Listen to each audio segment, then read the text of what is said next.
Magic crackles through the air as Ophel's Hall's ancient warding spells surge back to their original wielder. Head Maid Elris stands ready, her blade singing through the darkness with deadly precision. Her flowing green hair whips around her as raw magical energy builds. This isn't just any servant. Her combat skills rival the Academy's finest warriors, her spellcasting flawless and fierce.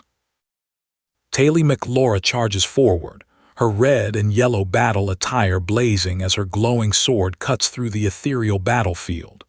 But even the protagonist's determination isn't enough. Head Maid Elris stands unmoved, her elegant form radiating calm confidence. The final confrontation between them erupts in brilliant light and clashing steel. Rain pounds the battlefield as a silver-haired warrior with predatory yellow eyes raises her blade. Her opponent, bloodied and desperate, clutches his wounded forehead. His mana nearly depleted, he can barely manage 2 or 3 beginner spells. Death circles them both in this rain-soaked arena.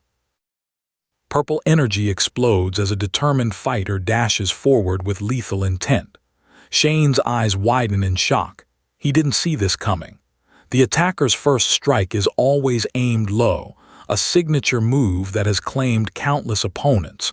Metal meets flesh with a sickening thud. The young maid moves with practiced precision, her headscarf whipping as she defends herself. But her opponent knows every pattern, every reaction. Nothing she does is unpredictable. A powerful grab sends her staggering backward, gasping in pain as the tactical battle turns brutal. Twin sisters share more than blood, they share power itself. Skill share activates as one borrows the other's telekinetic abilities. Purple energy swirls around a smirking twin while her brother staggers, blood staining his shirt. Low-level telekinesis becomes a weapon of devastating precision. The silver-haired girl realizes her opponent's stolen skill isn't as strong as expected. She pulls a bloody dagger free. The wounds are shallow. Rain continues to pour as she delivers a devastating kick, sending her enemy reeling. Steel clashes against steel in the storm. Under the heavy downpour, bodies clash and push apart. 1 minute, that's all it took for everything to change. A character screams in anguish, desperate to break free. Purple energy crackles as another declares Elris will lose, but they know nothing of the pain she's endured, nothing of her sacrifices. A robed combatant unleashes devastating magical energy, pink orbs exploding with thunderous force. The bloodied warrior confesses his past failures. He too had once failed Miss Elris. A determined girl asks the crushing question, how many orphans has Elris saved? The answer remains unknown, buried in tragedy. Fire and fury explode across the battlefield as a white-haired warrior in a red jacket channels raw power. Beside her, a sword-wielding fighter in flowing red strikes with deadly grace. Without these unusual abilities, survival would be impossible. No proper job, no way to earn money, no future. The silver-haired girl's eye reflects shock as explosions rock the battlefield. The bloodied warrior's face twists with anger. She knows nothing of his pain. His view hasn't changed despite the chaos around them. The betrayal cuts deep. He'll never forgive her for taking Lordal's side. Rain-soaked and broken, a figure slumps in defeat as another explosion tears through the night. The harsh truth emerges. Side characters' lives remain in shadow, their stories untold. In this world, countless narratives never see the spotlight. Only those with full bellies can afford to judge right from wrong. Buildings burn as hands struggle to drag something heavy through the destruction. A maid sits slumped against a wall, blood staining her uniform, her expression vacant with despair. Those who can separate right from wrong and philosophize are the privileged ones, those who never worry about their next meal. Blood streaks down Ed's face as he stares through rain-streaked windows. His determination burns fierce and simple. He just wants to survive. The system notifications confirm his victory. Shani, the maid in charge of dishes, has been defeated. a new skill acquired through violence and necessity. Pain endurance, a skill that lets Ed ignore agony temporarily, saving it for later. Kneeling in the debris-filled room, bloodied and battered, he clenches his fist with grim determination. Around him, expensive furniture lies shattered. The luxurious decorations mock the violence that just unfolded. In the elegant study, books line up perfectly. It suits her meticulous nature. A caged bird watches as urgent instructions are scrawled. Sell all armor stocks while Elt is away at Sylvania. The pigeon takes flight into the stormy night, carrying news that will reshape everything. Under the full moon, Lordle walks through the dark forest, her torn clothing stained with blood. The stab wounds will heal quickly, she hopes. Without Zig's and Yennekar's help, without quick thinking, this brilliant strategist would have met her end tonight. Ed's mind races with contingencies. Even if they capture the carriage driver and make him confess, Lordle should be waiting at the cabin. The carrier pigeon has delivered its message, and Elt's downfall is already in motion. A hooded figure approaches through the shadows. His surprise is palpable. Ed admits his complacency. This is Lordle Keheland, the golden daughter he's dealing with. Only 5 people know who orchestrated this incident, all bought off by Lordle. Once Elt falls, Elris will have no choice but to rely on her. But Ed Rothstaler has become a liability. Lordle Keheland is, first and foremost, a villain.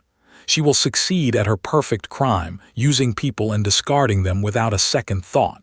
The bloodied, desperate Ed knows he needs his brain to survive, but his body betrays him. Lordle moves to strike with deadly intent. In the forest clearing, Ed grimaces from multiple stab wounds, blood soaking his shirt. Yennekar tends to him with careful concern, questioning whether he really had to get so injured. The rain has stopped, and a fire crackles between them, a moment of respite amid the violence. By the warm fire, Lordle's sly smile reveals her confidence as she questions if everything went according to plan. Ed sits beside her, awed and anxious, confirming he succeeded. Lordle reminds him who she is, a candidate for the next head of the Elt Company. Having her in his debt is invaluable. Under the starlit sky, Ed sits contemplatively by the crackling fire while Lordle teases him about his boring response. She hints about the 20 gold he owes her, but then her expression grows serious. There's something she wants to ask about Yennekar, unfinished business lingers. Ed asks about Yennekar, and Lordle speaks warmly of her kindness and generosity, always looking out for others. But then her mood darkens as she trails off, admitting with chilling honesty that she herself isn't that nice. In the distance, Ophely's hall crumbles into ruin. Previously, Caden and Jiwoo faced a monster cat terrorizing children. Now, chaos erupts as a figure with messy white hair flees from shadowy mercenaries down a dimly lit corridor. Meanwhile, a red-haired ally desperately calls for Yennekar to stop her dangerous magical rampage before someone dies. Lordle stands surrounded by swirling red energy, her spirits threatening to spiral out of control. A small green bird perches on her shoulder as she's asked if she's angry about something. Her glowing red eyes burn with unsettling calm as she denies any anger whatsoever. Ed reflects on the aftermath, his uniform too tattered for classes, Ziggs bringing news of Willing taking responsibility for Ophely's hall's destruction. Ed managed to keep Lordle from exiting the story early, but uncertainty remains. Tears stream down his face as the weight of these events overwhelms him. Ed waits by the river near his cabin for news of Elt's downfall. His body still aches from recent battles, unable to do heavy lifting but determined to return to work. His life skill progression shows intermediate craftsman status. He needs to unlock advanced production skills to survive. Ed explains spiritual infusion and magic engineering to a distressed red-haired girl in school uniform. He's hesitant to waste spirit slots, but knows contracting even a low-ranking spirit would help. She asks why he's not going to class, their conversation shifting to lighter topics after the rain. A girl with red eyes asks about Lordle's well-being. Yes, she's resting in the cabin after the successful occupation of Ophelie's hall, but responsibilities remain. Lordle must appease head Maid Elris regarding negotiations for a sealed tome. Elris appears, wielding her sword with supernatural power. Lordle gazes anxiously from the cabin window, feeling confined but oddly comforted by Ed's presence. Her heart beats faster when she's with him. Outside, Ed chops wood with determined efficiency. His unconditional kindness and loyalty have touched something deep within her guarded heart. Ed playfully touches the pink-haired girl's hand, their interaction light and cheerful. But she reflects seriously on the fierce rivalry with Yennekar Palarover, who has numerous supporters. The girl's determination burns bright. She won't back down from this challenge, despite the emotional conflict within. In the dimly lit cabin, Lordle sits confidently as she declares their advantage in this underhanded fight, 3 days of living together. She suggests showering the place with riches, then playfully clarifies with a charming wink that it's not just for him. Her specialty is manipulation, and she knows it. Lordle feels embarrassed by loud banging at the door as Lucy arrives in her long dress, claiming this spot as her favorite napping area. A witch-like character in a black hat enters, startled and grabbed by another figure. The cabin erupts in playful chaos as boundaries blur. Lordle anxiously asks Ed about Lucy's frequent visits, to which he responds with dismissive exhaustion. He's decided to think of Lucy as a force of nature, unpredictable and unstoppable. As sunset approaches, Lordle realizes she has 3 days to achieve victory in this romantic competition. Morning arrives with cheerful greetings.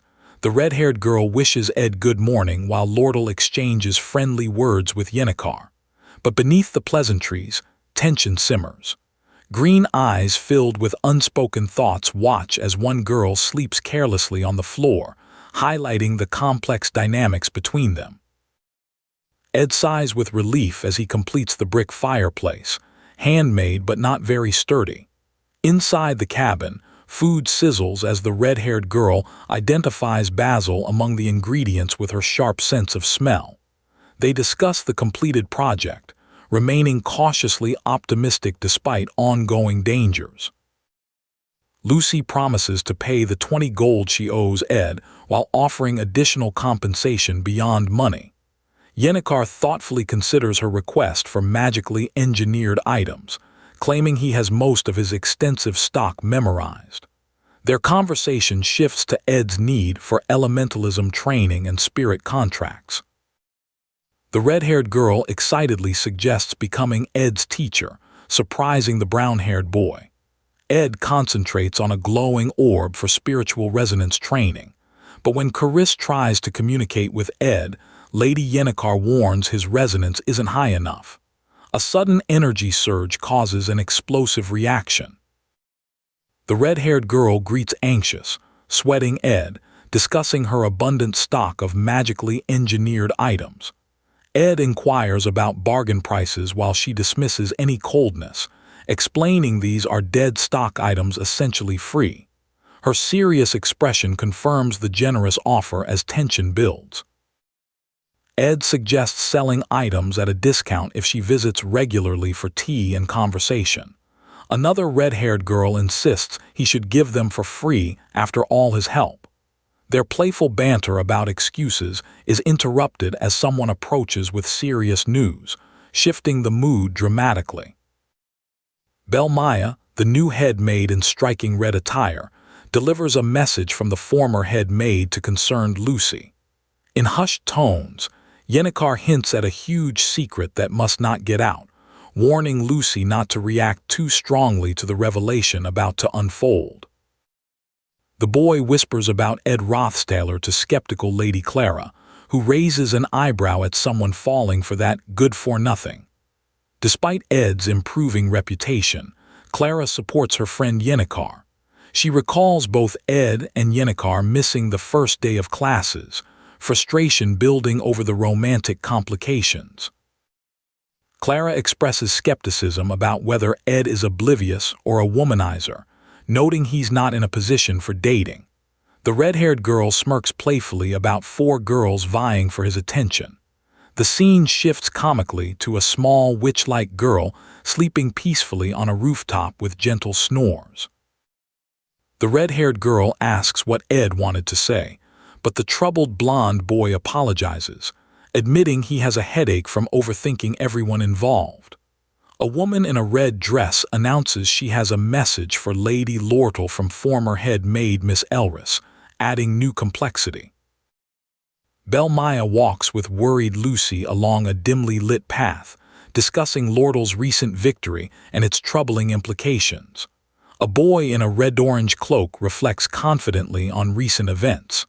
They prepare for the return to school life, their commitment to trust one another evident in the firelight. The red-haired girl holds a letter detailing Elris's situation. Her workload increased while her health declined, yet the academy remained indifferent. The letter includes orphanage lists and maintenance fees, revealing how Elris gambled with orphans' lives while the institution ignored her deteriorating condition. By the glowing fire, Lortle sits with the letter, reflecting on betrayal and manipulation. She muses on trust issues, understanding that Elris now seeks to side with her as the clear winner. The shadowy atmosphere mirrors her contemplation of the difficult path to regaining trust after such calculated moves. Lortle decides to play along, keeping her involvement hidden for now. Holding a torch that illuminates her striking green eyes, she tells Ed she should get going. They discuss their upcoming contract meeting, and Ed hands her a lasting light source for her journey ahead. In the dimly lit evening, Ed remarks on Lortle's height as she holds glowing fire in her hands. She contemplates whether she's moving too fast in their relationship, but knows she must catch up. With a playful touch, she reaches for his untidy tie, illustrating that relationships are all about pushing and pulling. What will her next move be? Under the starlit evening sky, Lortle playfully tugs at Ed's loose tie, her teasing words about academy standards masking deeper intentions. Ed stumbles back in surprise as she pulls him closer. The moment ignites as their silhouettes lean together against a backdrop of blazing fire. What started as innocent correction becomes something far more intimate. By the warm campfire, Lortle reflects on their dinner, the taste of raspberries still lingering. Ed compliments the meal as she playfully warns him about crossing lines. Her teasing about popularity points masks a competitive edge. She smiles softly, contemplating the delicate dance of push and pull in their evolving relationship. Lortle walks down the forest path, her torch casting dancing shadows as Ed watches from a distance. He reflects on his failed attempt to avoid the main characters. A sudden crash echoes through the night. Ed sighs heavily, acknowledging the harsh truth. Nothing in life goes according to plan. Ed feels the game's storyline twisting beyond his control, despite his efforts to remain a mere observer. His resolve hasn't wavered, survival first, watch from the sidelines. He claims no ambition beyond a diploma and good stats. Yet as he sits silhouetted against the starry window, doubt creeps in like shadows. Time flows like autumn leaves falling past his window. Summer fades into fall, seasons changing as quickly as circumstances. But gossip travels faster than time itself. Word spreads of a scandalous kiss, that vixen Lortle locking lips with Master Ed. The academy buzzes with whispered rumors. By the serene river, Yennekar's panic is evident as her creature companions relay the gossip. The orange dragon witnessed it all, a passionate kiss that left Ed cold and unresponsive. Yennekar's concern mixes with relief as she processes the news. That vixen really knows how to play with a man's heart. Yennekar sighs with relief. The fallen noble either doesn't care for women or doesn't see Lordle as one. Her creature friends warn this isn't good news. The more obsessive girls get when rejected, the more dangerous they become. Do you intend to lose him to that vixen? In the cozy cabin, Ed gently feeds a hesitant white-haired girl. She considers his offer with uncertainty, her purple eyes wide with sudden fear as he approaches with the spoon. The intimate moment turns tense when she reluctantly opens her mouth, trust and vulnerability hanging in the balance. The white-haired boy spits out Ed's cooking with disgust, scolding him for using him as a guinea pig. Ed's cooking skills remain embarrassingly low, lacking proper spices and ingredients. With classes resuming and the clock tower looming, Ed realizes he's simply too busy to improve his culinary disasters. Ed confides to the red-haired girl about his exhausting schedule, only 5 or 6 hours of sleep per night. He needs time to ensure the storyline progresses properly, keeping watch over Taylee and the 4 main heroines. At the academy training grounds, Taylee's sword cuts through the air with deadly precision. In the grand hall, students bow and wave as Yennekar feels apprehensive about recent developments. Despite Elt's early downfall, Lordle's plan to purchase the sealed tome progresses unchanged. The formal atmosphere masks the brewing tension as multiple plots converge toward an inevitable confrontation. In Opheles Hall's grandeur, Ed pieces together the truth. There was indeed a mastermind behind the occupation of this sacred place. The revelation crystallizes with chilling certainty. The final boss of Act 2 would be Professor Glast himself. The shadows seem to whisper his name. A shadowy figure speaks with calculated intrigue about the mastermind's identity. Cleo Elpin, adjusting her glasses nervously, acknowledges his good intuition but warns against overlooking crucial details. The thesis on celestial magic demands immediate attention. She promises it by morning as pressure looms ominously. Outside Opheles Hall's grand architecture, Assistant Professor Cleo receives intelligence from Annis about the occupation. Annis, lounging in her chair with sandy hair and glasses, appears fatigued from the investigation. Cleo studies the documents seriously, wondering if she truly needs to agonize over this incident. In the formal office setting, Ed apologizes for forgetting their contract draft, looking genuinely worried. The red-haired girl reassures him about the magically engineered items prepared as compensation, her nervousness evident. Ed notices her unusual formal attire, curiosity replacing his initial anxiety about their business arrangement. Lordle discusses her cabin's final stages with a playful smile, while Ed works on woodcraft nearby. She mentions needing furniture but dismisses his company's expensive offerings. The conversation carries undertones of negotiation mixed with personal familiarity, business and friendship intertwining in complex ways. Ed drops something with a loud crash, frustrated about the quality being too high. As he calmly sips tea and thanks her, Lordle questions his indifferent demeanor. Her finger taps impatiently on the table as she leans closer, waiting for a response that may never come.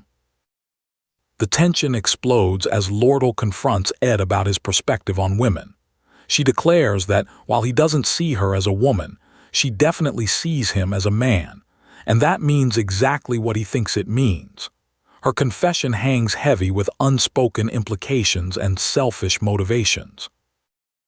Ed realizes he won't be the only one fretting over unspoken feelings between them. Her coquettish smile remains constant, whether victory seems assured or uncertain. Her hands tremble slightly as the scene transitions to an expansive courtyard, suggesting their private conversation has reached a crucial turning point.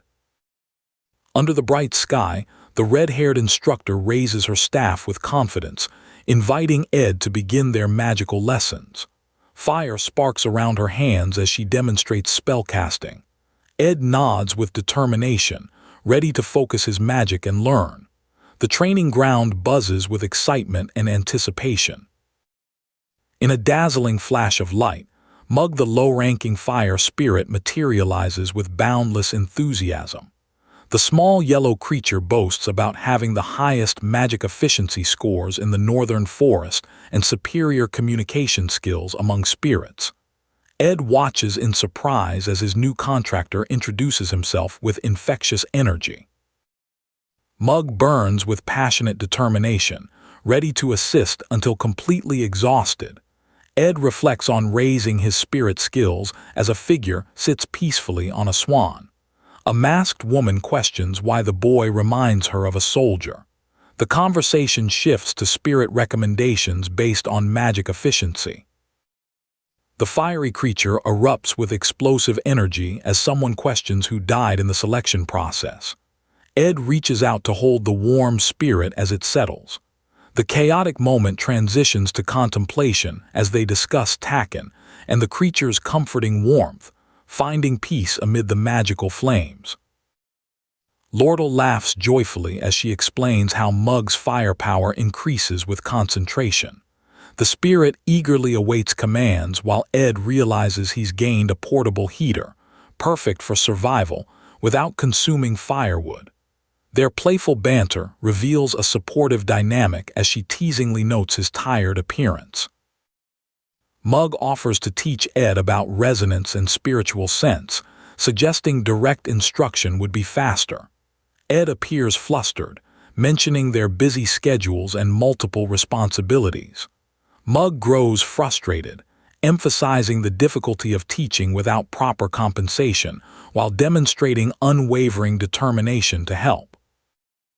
Yennekar's eyes fill with tears as Ed offers her money, feeling guilty for taking her kindness for granted. She vehemently refuses, declaring that friends shouldn't treat each other so formally. Her hands tremble as she blushes, questioning why he would even suggest payment between friends. Clara mentions being advised about her generous nature, agreeing she needs to learn to say no. Ed acknowledges her wisdom as a good friend. They plan to meet at the combat training hall where Clara promises to help find equipment. She dashes off cheerfully while Ed waves goodbye. In his cozy cabin, Ed manipulates magical engineering components while Mug perches on his shoulder. He demonstrates using magic to ignite the fireplace, explaining his system of alternating between Mug's fire and traditional firewood. This reliable method ensures his cabin stays warm without fail. Kneeling before his fireplace, Ed feels a weight lifted from his shoulders, finding peace in his newfound safety. As night falls, he remarks about checking his traps, then ventures outside. Walking through the darkness toward Ophelie's hall, he contemplates whether he should have waited. Surrounded by blue flames, a girl discusses how everyone present was affiliated with Ophelie's hall except Taylee and Ed. Yennekar sighs with disappointment, contemplating the likelihood of finding Ed in the northern forest at night. Suddenly, an ominous beast's head appears, blood dripping as rustling sounds echo through the darkness. Ed and Clara react in shock to an ominous presence looming in the shadows. Ed grabs Clara's hand urgently as they learn about their principal Obel, whose power rivals the greatest archmages. Even someone of Obel's caliber must go all out when dealing with that girl. Terror grips them both. Lucy Merrill wobbles unsteadily, her intuition proving correct once again. Tears form in her eyes as she realizes the shocking truth. Against the night sky illuminated by the full moon, Ed Rothstaler stands revealed. The mastermind behind Ophelie's hall's occupation was him all along. Lucy calls out his name in disbelief. A dark figure holds Lucy captive in her red hood as the blonde observer excitedly confirms his detective instincts. His intuition was right after all, maybe he was born for this. Smoke billows from the cabin chimney as he ponders the unfolding mystery, confidence building with each revelation. A rope drops as the girl in the red cloak stares pensively at the ground. The boy mentions having work to do but considers sleeping early. She gulps anxiously, strategizing her next move. Slowly and quietly as possible, she begins her rescue mission, reaching toward Lucy's location. A bright blue energy wave shoots forth as Clara exclaims in shock. Lucy, with her white hair and red cloak, demands to know Clara's identity. Clara nervously introduces herself as an assistant professor, while Lucy defiantly goes back into the dangerous area. The situation escalates rapidly. A shadowy figure with purple eyes looms ominously as Lucy floats amidst swirling purple mist in her mystical robe. She descends with a swoosh, followed by a bright flash. In the eerie silence that follows, Lucy whispers through tears of realization. She knew it all along. In the study filled with magical artifacts, Cleo passionately defends Ed Rothstaler against Professor Glast's harsh dismissal. She shouts about Ed's remarkable abilities, clutching her glowing orb as evidence. Glast remains unimpressed, calling her story nonsensical while the tension in the room reaches a boiling point. Cleo teasingly suggests he should write an apology while he confidently claims it's already prepared. The blonde man sits menacingly as she questions his evil appearance and his true motivations for carrying Lucy. Her eyes widen in startled surprise when ordered to produce the written apology. The character reacts thoughtfully to new information about Ed's confrontation with Taylee and his allies. Despite facing the talented swordsman Taylee and genius alchemist Leah, Ed was defeated in mere moments. His purple eye glows with focus as he processes these dire circumstances and their implications. The dark-haired man observes the purple orb with intrigue, holding his book as mystery unfolds. Suddenly, a massive explosion rocks the landscape with a thunderous kaboom, sending smoke and debris flying. A strong gust follows as a flaming sword embeds itself in the ground, marking a pivotal combat moment. Ed completes crafting his ornamental dagger, explosive, his skills improving as flames surround the weapon. He expresses satisfaction with the enchantment's effectiveness after using it throughout his wilderness survival. Mug joyfully congratulates him, explaining how spiritual infusion works better with frequently used items, creating a celebratory moment. The red-haired character appears upset about their unknown mistake, while the blonde boy urges them to drop formalities. Various colorful spirits surround him as he explains spirit contracts with elementalists. He grows anxious, questioning why anyone would be excited about contracting with him, sensing hidden motives. On the forest path, Ed calmly addresses the crying spirit's dramatic confession. The small creature admits its devotion stems from selfish desires for self-improvement rather than pure loyalty. Ed maintains a relaxed posture, suggesting they'll work together long-term, initiating a dialogue about their future partnership. Ed tries calming the anxious orange-haired boy while reflecting on their survival situation. Standing beside chopped logs with an axe, Ed's physical strength has grown considerably. He transitions to his well-stocked storage area, noting how he's progressed from starvation to abundance through diligent effort. Ed reflects on his crafting journey, his head drooping with exhaustion. Yennekar approaches with concern, calling his name as he jolts awake. He apologizes for zoning out, explaining he was lost in thought. She advises against overexertion, emphasizing that his health matters more than his diligence. Ed focuses intensely, acknowledging the 3 letters he received that day. The first 2 from the Academy and company weren't surprising, but the third demands his complete attention. This mystical letter glows with intricate designs, concerning the sale of the sage's sealed tome, a critical plot development. What should have been a two-sided struggle between the Academy and Elk Company becomes complicated when Kreppen Rothstaler intervenes personally. With Elt's downfall, the head of House Rothstaler steps into negotiations himself, seeking the sage's sealed tome for his quest for immortality. Dark shadows loom ominously. A shadowy figure surrounded by a red X represents the ultimate threat. If this antagonist seizes the tome, victory becomes impossible, even with all of Ed's knowledge. Reading the letter outside his cabin, Ed contemplates the heavy implications of Crepin's actions and the invitation extended to him. Ed thanks Claire as they sit in the sunny park, discussing Sylvania Academy's financial peril. Principal Obel informed Claire about the Academy's dire situation, something she cannot ignore as a privately owned institution. Claire questions the peculiarities surrounding Ed's knowledge of these negotiations. In the vibrant plaza, the confident blonde man in armor suggests that if he were Ed, he'd do everything to reconnect with his family. Lordle arrives with playful allure, requesting to join their tea despite her lowly status. The conversation hints at deeper family ties and political motivations behind Crepin's involvement. The truth hits like lightning. Lordle learns that Crepin Rothstaler himself orchestrated the Elk Company's pursuit of the sage's sealed tome. But why would the Elk Company refuse to sell it back to House Rothstaler? The purple-haired negotiator's confident declaration reveals a stunning shift in strategy. They no longer serve Crepin's interests. Lordle sips her coffee with calculated calm, explaining her peculiar position. She won't associate with her father's closest customers anymore. The blonde woman questions why she'd reveal such vital company secrets. Lordle's answer chills the air. The enemy of my enemy is my friend. They both want to hold House Rothstaler in check. Claire processes the revelation with deep contemplation.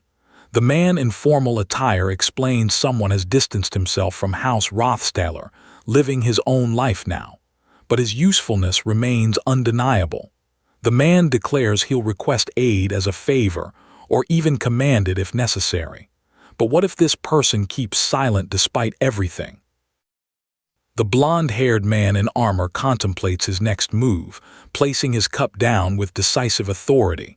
He declares he must use someone for his plans. The woman with golden eyes leans forward, questioning his intentions with growing alarm. Her doubt is palpable.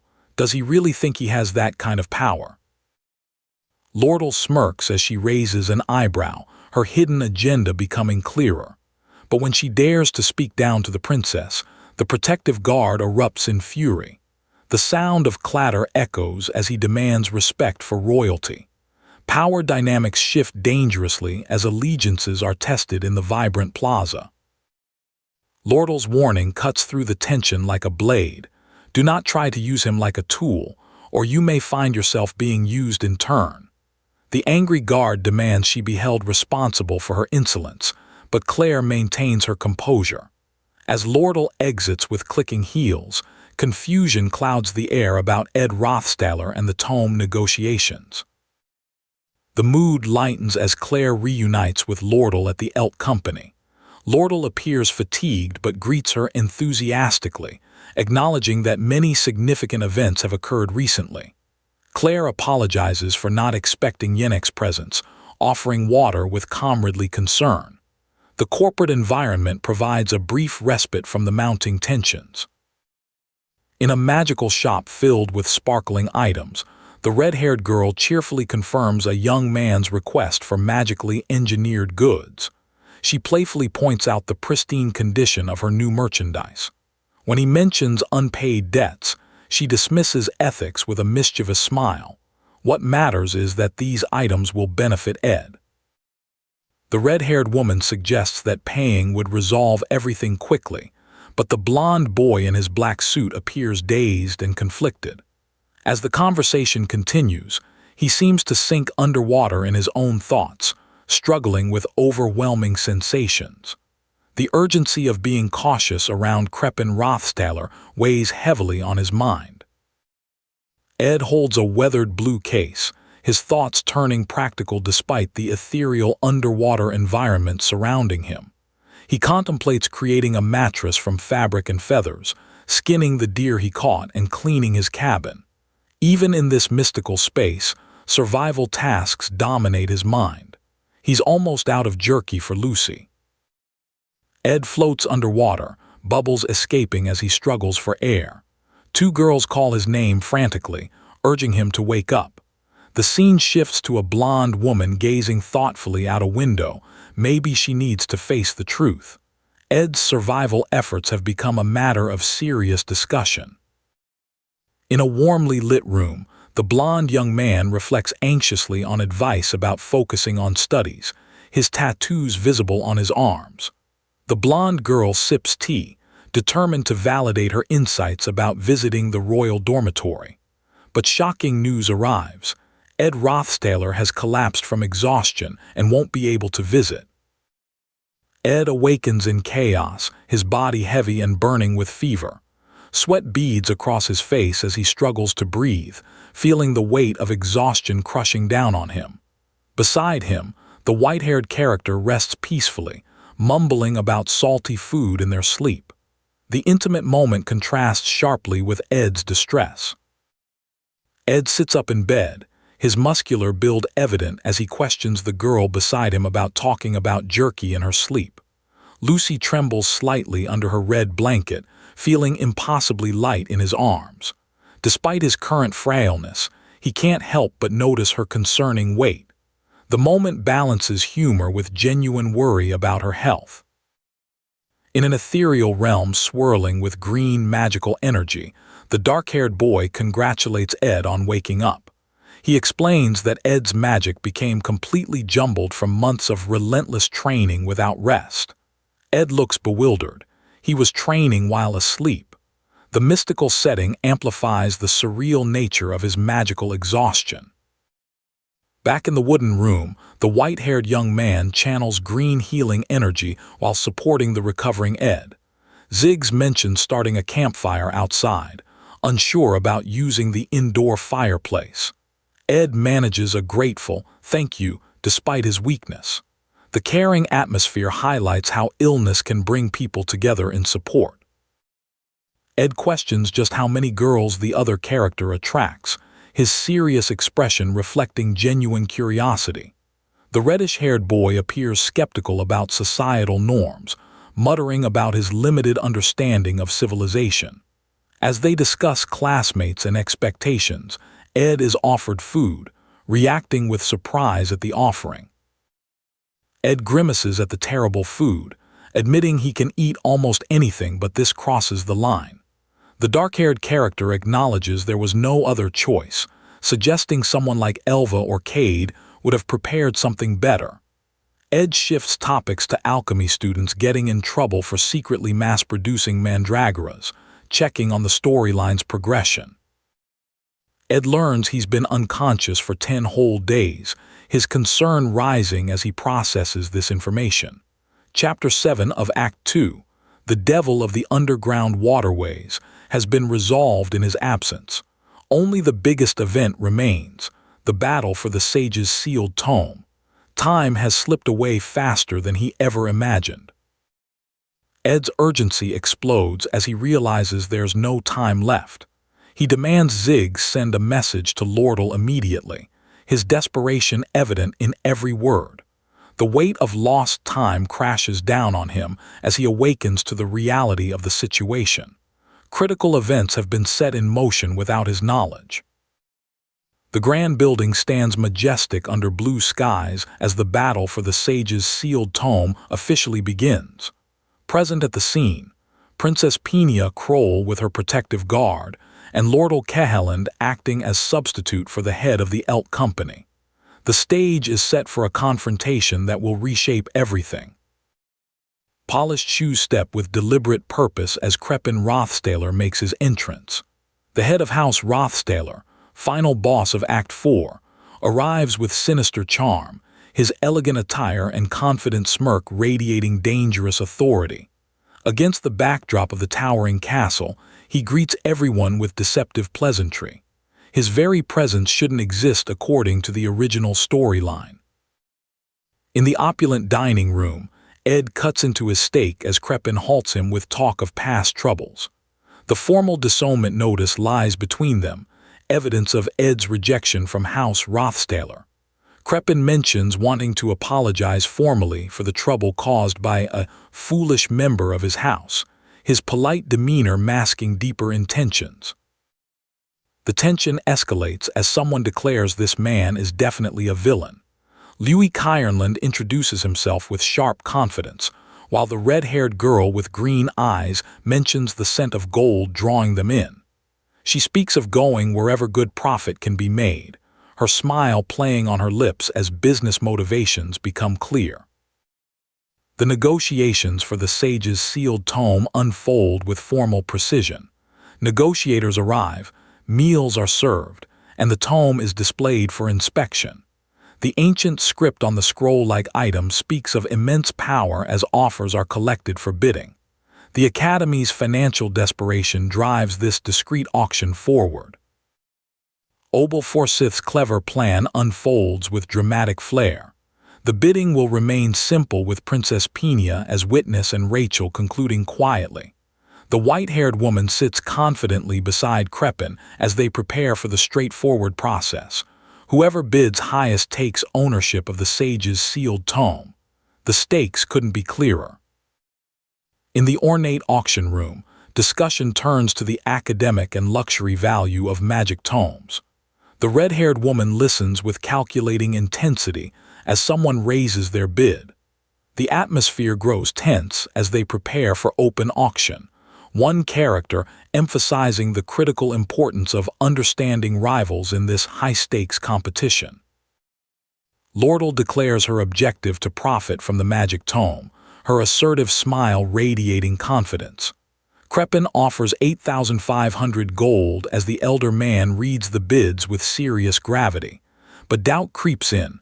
Why would someone of Crepin's stature need to purchase a tome?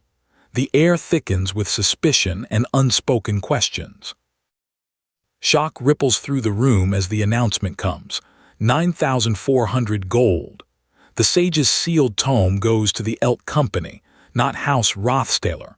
The white-haired girl expresses disbelief. Lordle wasn't after profit at all. The blonde man announces his cold departure as confusion and contemplation collide in the aftermath. The cloaked character reveals their true motivation, to thwart Crepin Rothstaler's sinister plans. The white-haired girl reflects skeptically, knowing Lordle doesn't act solely on justice. Someone else must be controlling her, someone who knows Crepin's dark nature and wishes to stop him. The puppet master remains hidden in shadows. In the richly adorned room, the woman with reddish hair declares the rumors about Ed working for House Rothstaler completely unfounded. Flashback reveals Ed's struggles, disownment, collapse from exhaustion, fighting against House Rothstaler's evils all along. The pale boy trembles as the knight rushes to assist, revealing Ed's true battle against the darkness. Lordle analyzes the certificate of sale with calculating precision. After selling the tome to Duke Crepin for at least 8,500 gold, she'll lose about 900 gold from her 9,400 purchase. But her confident expression suggests this loss was always part of the plan.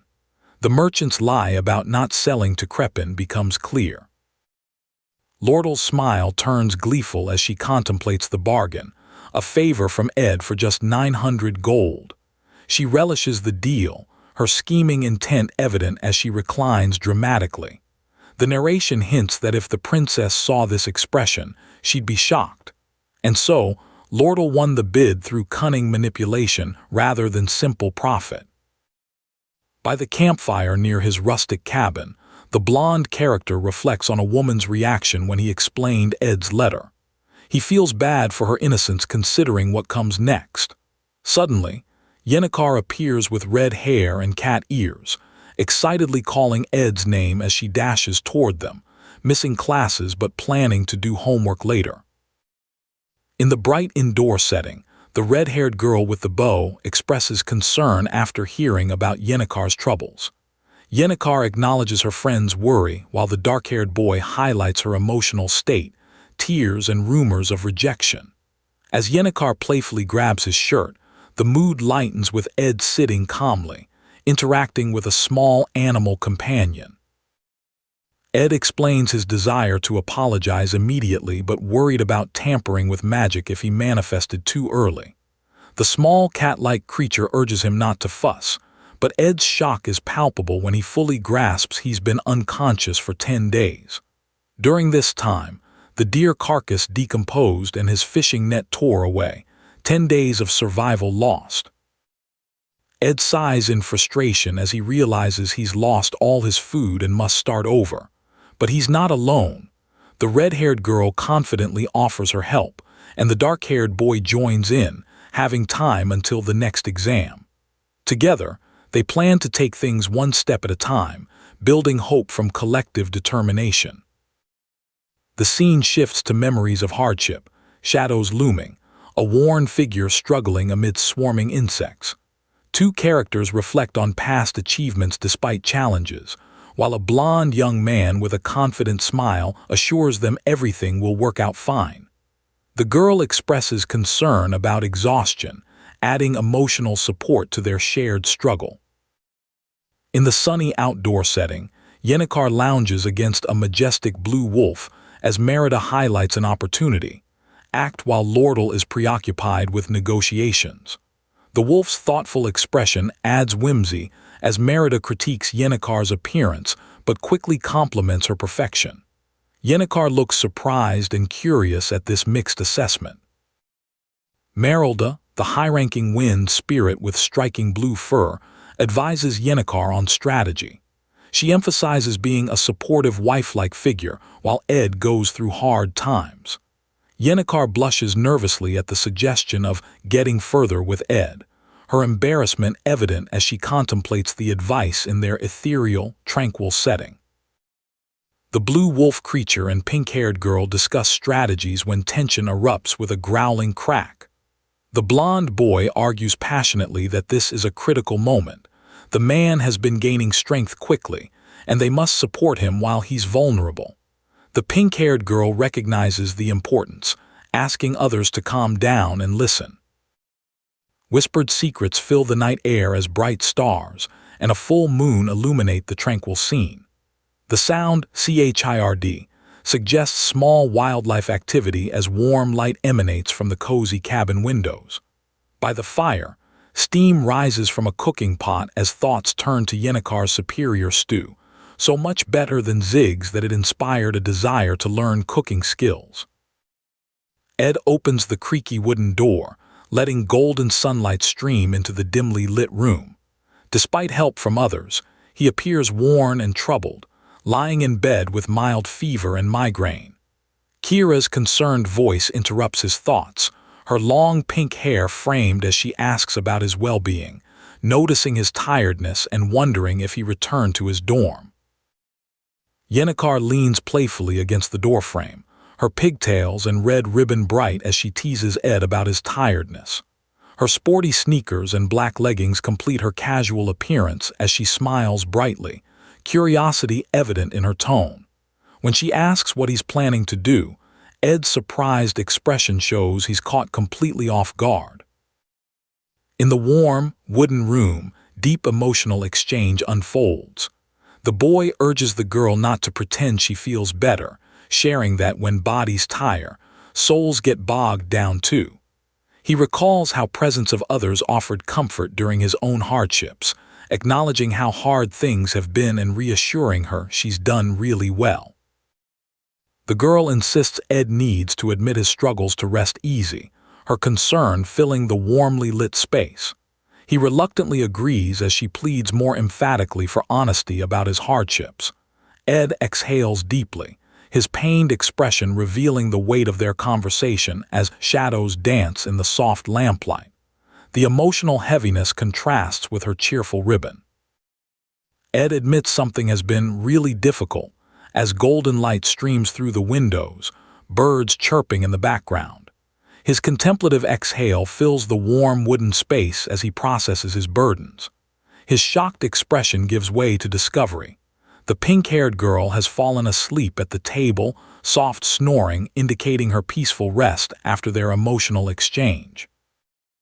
Ed smiles mischievously as he recovers fully from his ordeal, his playful demeanor masking deeper concerns. Skills rankings flash through his thoughts, woodworking and magic engineering levels highlighting his progress. Despite his carefree nature, Frustration lingers about his inability to advance as much as planned during those lost 10 days of unconsciousness. Ed exhales in relief, unbuttoning his shirt as he stands among trees, contemplating magic engineering's importance. He reflects on advanced production skills and their unique versatility, acknowledging the limitations of his self-taught approach.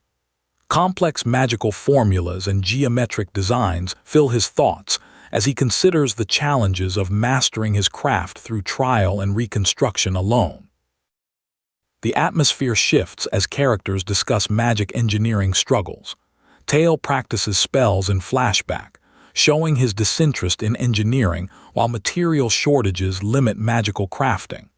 Ed realizes he has someone capable of helping gather necessary materials, a supportive presence to alleviate his struggles. The red-hooded character expresses relief at seeing him well, though fatigue still battles within. Yennekar's playful complaints about her hair and skin mask deeper concerns as she reveals Elt's ousting from the company. The blonde boy listens tensely as she explains her new role as joint leader, needing help with staff management and business flow. Despite her serious responsibilities, she still finds time to visit him in the forest. Ed discusses the benefits of joining either company with Yennekar, joking about financial rewards akin to marriage. But beneath her playful demeanor, Yennekar's expression grows serious. She admits feeling strange about his generous offer, questioning whether her emotions as a young woman should influence such major decisions. Ed reflects on the nature of trust in a world where wealth is volatile and betrayal lurks everywhere. Against a backdrop of floating coins and ominous red hues, Yennekar confidently asserts she's someone who would never betray him. But uncertainty gnaws at Ed. Can anyone truly be trusted when survival demands striking first? Ed speaks of Lordle, a longtime friend who has watched countless powerful figures rise and fall. The fear of losing everything must haunt her every day. When Lordle playfully asks him to stay by her side, Ed responds earnestly, but she quickly teases him about sensing laughter, revealing their comfortable bond despite underlying worries.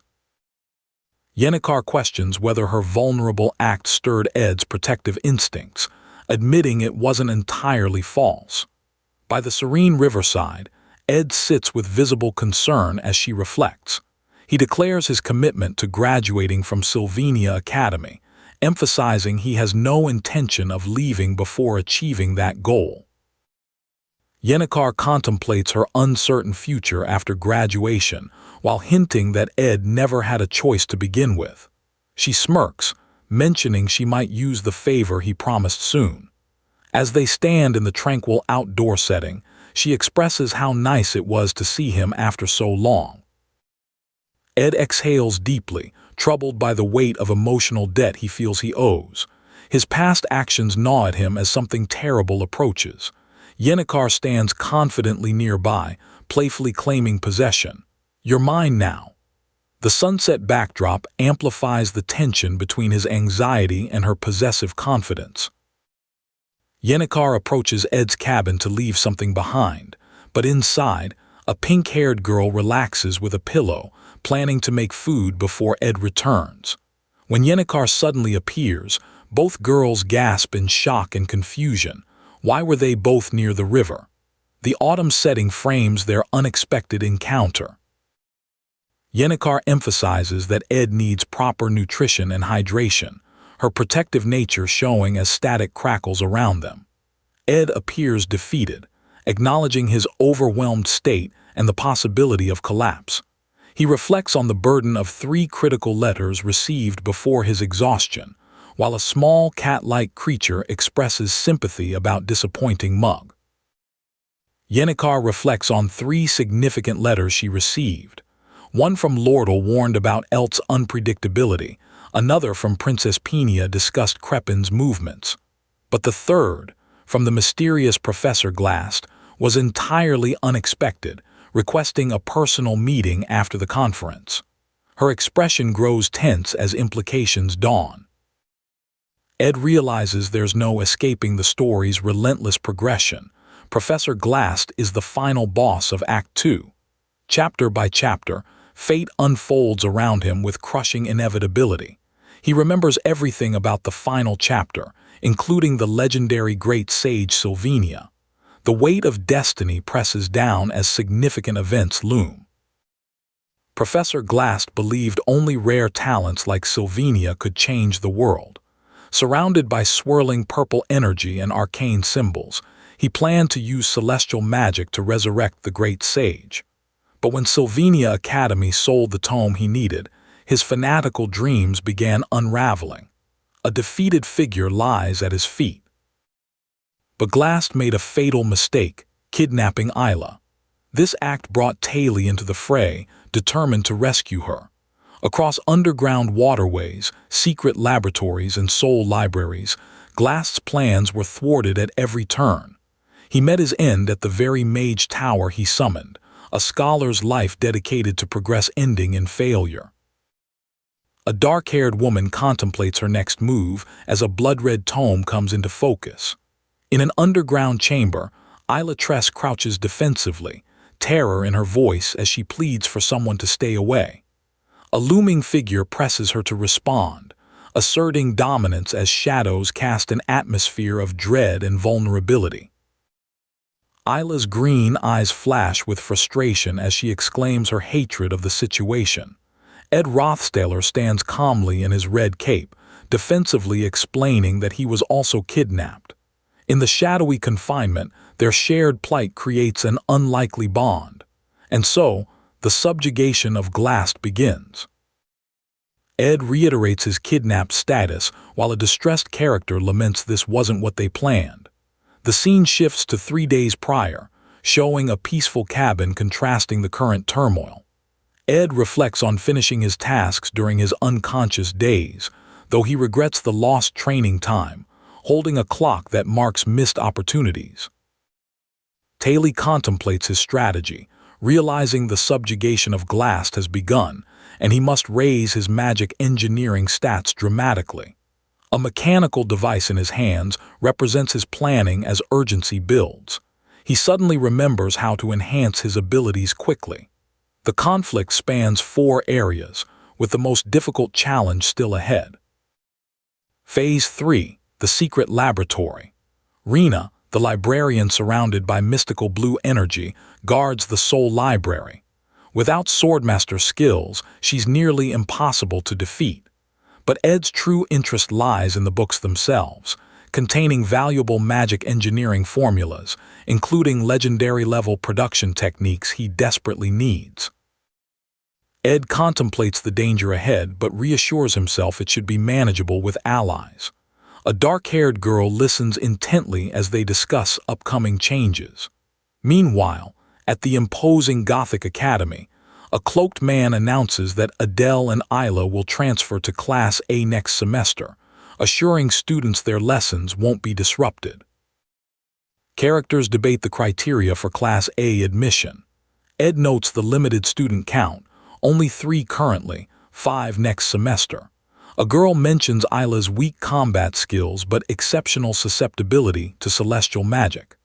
The eye-patch character questions whether talent-based selection is fair, emphasizing many students work hard and show growth potential. Taylee faces accusations of arrogance towards students, his anxiety palpable as he questions his own behavior. A frustrated red-haired woman argues against giving false hope based on average talent. An older man lectures about the futility of pushing students toward unachievable goals, hinting at personal stakes involving his daughter Muri. A flashback reveals a father figure encouraging young Muri, placing trust in her potential. But this belief led her to take dangerous risks, participating in monster raids too early. Dark, monstrous shadows loom as trembling hands suggest the fear she faced. A sinister man grips her chin tightly, the confrontation turning threatening. Professor Glast became obsessed with undeniable talent, spending his time researching celestial magic at Sylvania Academy. But his true fixation wasn't the magic itself, it was its inventor. The great sage, lauded as history's most talented genius, became the focus of his dangerous ambitions.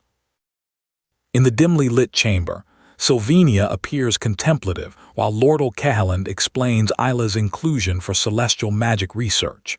A dark-haired authority figure dismisses the lesson, but Lordal's sly smirk emerges as she mentions the sage's sealed tome. Her confidence hints at deeper schemes regarding ownership and control of ancient power. The resonance ritual to transfer the tome's ownership looms as characters position themselves strategically. A blonde figure in formal attire contemplates his plan with growing confidence, his expression shifting from worry to cunning satisfaction. The key to his strategy, tailing Taylee through the dangerous challenges ahead. Ed plans to follow close behind and loot whatever items Taylee leaves behind. He's identified crucial magic engineering items, Glock's eyes for skill enhancement and Delheim's hourglass for status recovery. These overpowered items require rare materials, making this his only chance to obtain them before the endgame. Ed rationalizes that the items won't help Taylee anyway, so he'll claim them for himself. A pink-haired girl shows enthusiasm for the upcoming challenge, making Ed feel guilty about her concern for him. Despite having asked Yennekar to join him, he's confident his plan will work perfectly with strong allies. A blonde girl informs Ed that Professor Glast wants to see him, despite the upcoming research quota deadline. Ed wonders why the professor would summon him now, feeling anxious about missing their previous meeting due to his collapse. As he arrives at the office, he's shocked to find someone unexpected waiting there. Isla expresses her frustration at being misunderstood, gesturing defensively as she denies wrongdoing. Ed reflects on his past harassment attempts and recent Arrow incident, troubled by Isla's unexpected presence. She should be kidnapped for the Glast Arc by now. A confused character wonders why they've been summoned to this tense gathering. Papers flutter chaotically through the Grand Library as a panicked character searches frantically for research records and magic tomes. They can't find any factors that could have changed the storyline. Ed points to a report, realizing it's the only thing that could have gotten him involved in this plot deviation. Ed contemplates Professor Glast's realization of his involvement in the Opheles Hall incident, wondering what this means. Footsteps echo ominously as a red-haired figure in a striking cloak approaches, weapon glinting menacingly. The blonde character's anxiety peaks as the armed figure suddenly exclaims in alarm. A door crashes open as a dark-robed man calls for Professor Glast. The panicked boy in red pleads desperately for help, shouting about someone with a dagger. Purple energy swirls menacingly as magical forces gather. The girl's terrified scream echoes through the hallway as the threat becomes real. Celestial magic erupts as Isla conjures a vibrant purple orb, her voice commanding freeze. Energy intensifies with thunderous sounds as she floats within a magical circle. A mysterious figure casts counterspells through swirling purple fog. The magical confrontation reaches its peak as someone gasps in shock from the spell's aftermath. A massive explosion rocks the library as the blonde character reacts with alarming speed. A dark-cloaked figure emerges, unnaturally calm amid the destruction. They comment on the blonde's quick reflexes, questioning how he could discern their true intentions from merely skimming documents. Purple energy swirls ominously around the mysterious attacker. Ed questions why he's being detained without explanation, sighing in frustration at the professor's vague assurances. Professor Glast's calm demeanor masks unsettling intentions as he gestures with glowing magical energy. The dimly lit setting amplifies Ed's feelings of entrapment and uncertainty about the professor's true motives. Professor Glast contemplates the consequences of kidnapping Ed along with Isla, suggesting it may lead them to a pivotal phase. Ed stands confidently yet cautiously, considering whether to allow the kidnapping as a strategic move. The dim atmosphere crackles with purple energy as Glass finally reveals himself, asking if Ed has decided to face him. Isla channels celestial magic from her purple orb as a silver-haired figure commands freeze, with temporal control. Energy crackles around her as she teeters on unleashing devastating power. Meanwhile, characters marvel at Ed's academic progress, amazed by his consistent improvement while living in the wild, as if he has 48 hours in a day. A voice analyzes Ed's combat abilities, noting his sharp instincts but dismissing his methods as weak, based on hard work rather than talent. Ed emanates purple energy with confidence, while a white-haired figure stands in painful contemplation. Memories flash of a daughter in red who vowed to make her father proud, evoking deep sorrow. A glowing projectile slips from shadowy hands and streaks across the sky toward the horizon. It arcs through the air, targeting a small, isolated house surrounded by nature. Meanwhile, a pink-haired girl stirs a pot, steam rising as she notes that Ed's running late. The tension builds as magical forces converge. In a magical flashback, flames burst dramatically as a quill scribbles important records. A silver-haired archmage reflects on completing his exploration records, humbly dismissing the title while cherishing memories of his teacher Sylvania. Years of chaos flash by as grief for his lost mentor fades to mere memory over time. An elderly sage confesses his overwhelming desire to defy nature's laws just to see great sage Sylvina again. A young girl curls vulnerably as he acknowledges that what's lost is lost. Those left behind must grow stronger. In a cozy room filled with tomes, a melancholic girl reads, surrounded by artifacts and shadows. An elderly man rests weakly on his bed, his frail hands signifying his failing state. Lucy, with silvery hair and purple eyes, whispers his name with deep sadness and nostalgia. She holds a book, thinking I miss him, as Glock accepts his approaching death. She sits on a rooftop in her flowing cape, reflecting on irreparable grief. The narrative reflects on emotional scars that may never heal. A silver-haired girl discovers her bag is already empty, surprise crossing her features. Bright explosions illuminate the rugged landscape as she stands defiantly. Shadowy figures whisper ominously around her as supernatural tension thickens the atmosphere. In a grand meeting hall, a dark-haired girl in a wide-brimmed hat looks confused as the secret resonance ritual unfolds. Only the highest ranks from each group, the buyer, elite company, and the academy, witness the tome's ownership transfer. Lordal Kehalan stands with her enigmatic smile, representing elite as deputy head. Headmaster Obel Forsyth appears determined yet concerned as he considers recent events. A shadowy figure with crimson hair and piercing green eyes suggests intrigue and difference from someone familiar. Kreppen Rothstaller displays a subtle but sinister smile, recalling his past encounter and negotiations over the sealed tome. A confident red-haired woman reflects on asking for 12,000 gold as compensation, feeling no guilt about her strategy. The light-haired man accepts immediately, suggesting a successful deal. But he introduces a serious note about elite's hired mercenaries, indicating brewing conflict as tensions rise around the transaction. Past grievances no longer matter as valuable information about elite was gained and a profitable buyer found. Obel Forsyth formally relinquishes ownership of the sealed tome.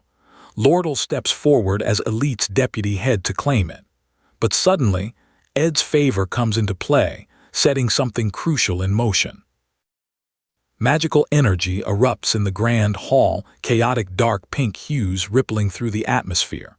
A red-haired girl points urgently toward the emerging tome as startled figures react to the disturbance. The ground shakes with thunderous rumbles and a massive boom as powerful forces unleash. A desperate hand reaches for the glowing tome. Purple light flashes dramatically as magical chaos erupts. A purple-haired girl clutches her head in disbelief, exclaiming, "He disappeared." She worries about her needed favor from Ed as the scene shifts to Professor Glass's secret laboratory. Books stack precariously amid ethereal glows while Ed appears in his red coat, frustrated and fearful. In the dim underground chamber, Ed expresses his fury about Glass stealing the tome, shouting, "I hate this so much." The sinister masked man Coom warns him about awakening the sleeping monsters of the underground waterways. Professor Glass insisted Ed remain unharmed. He's necessary for the plan. Ed sits defeated, realizing there's nothing left to do. Ed sits trapped in the Soul Library, plotting his desperate escape plan. When chaos erupts above, he'll raid the magical formulas while everyone's distracted. But guilt gnaws at him, reaping rewards without risk feels hollow. Beside him, Lordle crouches in terror, screaming for him to stay back. Her fear is raw, primal, cutting through his scheming like a blade. Taylee's rage explodes as she confronts the white-haired boy. "You're Ed Rothstaller." Her accusation burns between them like fire. He dismisses her claim with theatrical calm, but she sees through his lies. Tears stream down her face, vulnerability beneath fury. Then his apology for the entrance exam catches her off guard, shifting everything. Ed exhales in exhaustion when suddenly, a burst of orange energy. His spirit companion Mug bounces with joy, finally tracking down his master's magical signature. The fox-like creature apologizes frantically for the delay, its bright eyes sparkling with relief. Ed pets the spirit gently, their bond unbroken despite the chaos, but darkness still swirls around them. Ed worries about sending Mug for help, too dangerous with monsters lurking everywhere. The girl reassures him about finding someone who can communicate with spirits. Mug boasts about emergency training, dodging countless guardians for 2 days to reach them. Then the chamber rumbles ominously. Something massive stirs in the shadows, purple energy crackling. The girl recalls Lady Yennekar's beautiful, terrifying fury. Rescue is coming. Both the merchant Lordle and the witch will help them escape. Mug grins maniacally, telling them to wait without fear. But something's wrong with Ed's face. He trembles in alarm at the spirit's bizarre expression. What has gotten into his companion? The masked researcher Coom stands outside Ed's cell, silver hair gleaming with malicious intent. Ed pounds the bars desperately, "Get me out." His voice echoes off stone walls as metal clanks violently. Coom's grin widens, savoring the power. He warns Ed to settle down before making too much noise. The devil grows restless. Keys jingle freedom. Ed emerges from his cell with Mug glowing on his palm, the spirit beaming with pride over their successful escape plan. The blonde boy demands simple yes or no answers, clearly annoyed. Behind bars, the dark-haired girl gasps in surprise and confusion. A loud bang reverberates through the dungeon as their desperate gambit unfolds. Ed covers his face in anguish as the girl pleads with him from behind bars. Experimental monsters roam the tunnels. It's too dangerous for her weak legs. She begs him not to argue, to consider his own safety. But Ed's blue eyes burn with determination. "Stay put," he commands. Then he dashes into the darkness alone. Ed walks through the storm, declaring he'll face this alone. Another twist he couldn't avoid, but he's prepared. His stats are maxed, abilities enhanced. The game guide flashes strategies for defeating Professor Glass. He can handle the small changes, adapt on the fly. However, uncertainty creeps into his voice like poison. But some factors are beyond his control. The masked figure acknowledges Yennekar and Lordle might join the battle, manageable threats. Mug mentions the witch girl who visits their camp, eager to help. Yet there's one enemy that breaks every strategy. Even veteran players with hundreds of hours have failed to defeat her. Bad Ending 27, Lazy Lucy. The warning flashes like a death sentence. Ed's sharp teeth gleam in a desperate smirk. He knows what's coming. The spiky-haired warrior clenches his fist, screaming with raw urgency. No matter what, he must stop Lucy from coming here. Energy erupts around him as he rushes forward into certain doom.